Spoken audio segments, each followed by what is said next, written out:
Anong nangyari? Natagpuan ka namin sa tulay walang malay. Naghihingalo.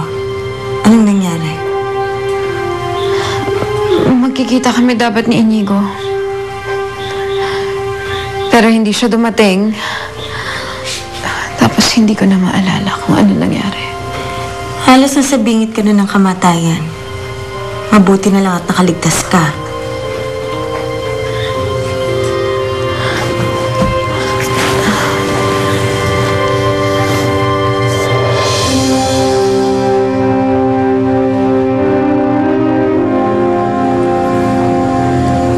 Pare, sakay na tayo dyan sa jeep na yan para makabalik na tayo sa bayan natin. Ayaw ko umalis dito. Ha? Dito lang tayo. Hindi ako aalis dito sa lugar kung saan kami unang nagtagpo ni Federico.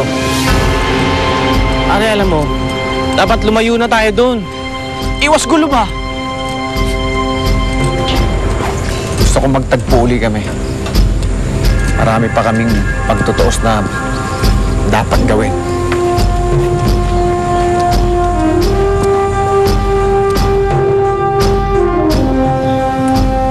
Romana, may problema ba? Iniisip mo pa rin ba si Inigo? Hindi naman siya nawawala sa isip ko eh. Kaya gusto lang, kung pwede, gusto ko mapag-isa. Gusto kong lumayo. Baka delikado. Gusto ko lang makapag-isip. Baka tama siya, Elena. Mas makakabuti kay Romana ngayon ang mapag-isa para makapag-isip siya.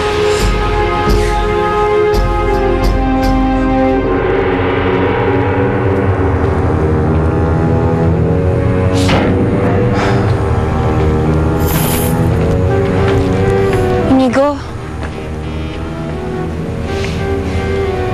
si Romana pa rin ba ang iniisip mo?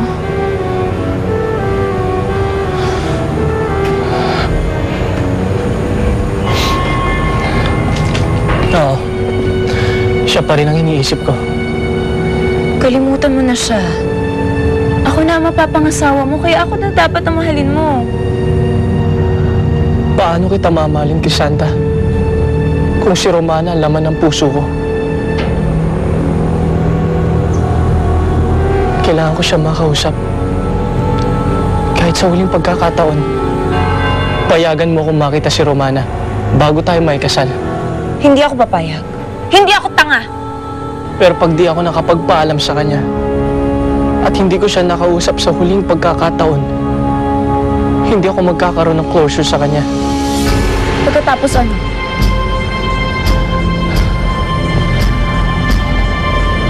Pagkatapos nun, kakalimutan ko na siya.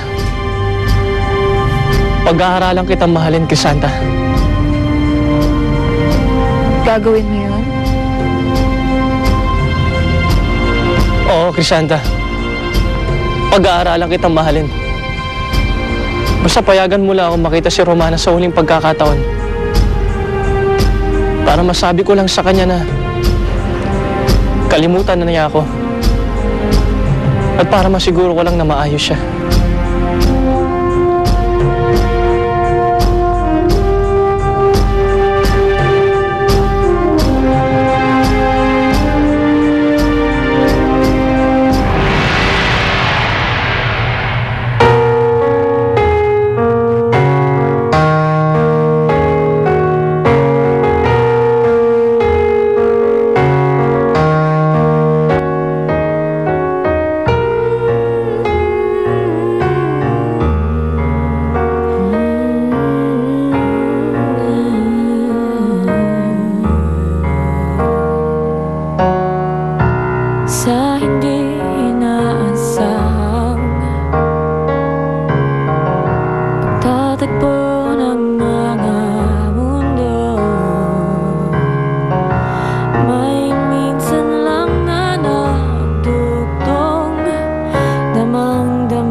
pa ba sapat ang sakit at lahat Inigo, bakit mo ito nagawa sa akin?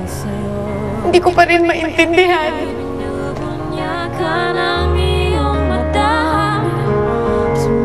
Romana,